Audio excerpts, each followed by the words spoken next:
Hi, I'm John Serba, MLive.com film critic. Last week, I lambasted Adam Sandler for, I don't know, the 30th, 40th time in my decade of writing film criticism, trashing his new movie Pixels and listing a half dozen of his worst movies from awful to awfulest. But it's time to be fair and take a look at his worthwhile Hollywood efforts, which are like white tigers. They're practically extinct, but they're shockingly wonderful on the rare occasion we see one. Here are 5 Sandler movies where I actually walked out believing he wasn't so bad. Number 5 is Reign Over Me. This isn't a great movie, but he plays a man in a state of psychological arrest after his family dies in a plane crash.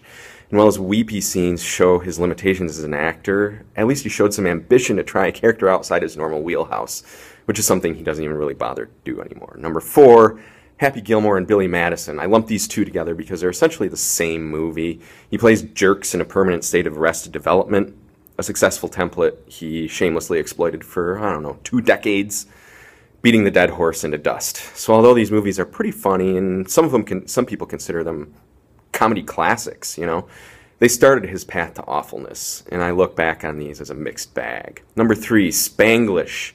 He's the best part of a mediocre to lousy movie, showing some dramatic chops as a sad man whose wife is cheating on him. I actually empathized with the character. Never thought I'd do that. He's a good actor when he wants to be, really. Number 2 is Funny People. Playing as a hugely successful stand-up comic and star of a bunch of dopey movies isn't at all a stretch for Sandler, let's face it. But the character fits him like a glove, and Judd Apatow writes and directs, so there's much more depth and truth to the guy than the average Sandler portrayal. He's quite good as a man learning that wealth and fame alone can't make you happy.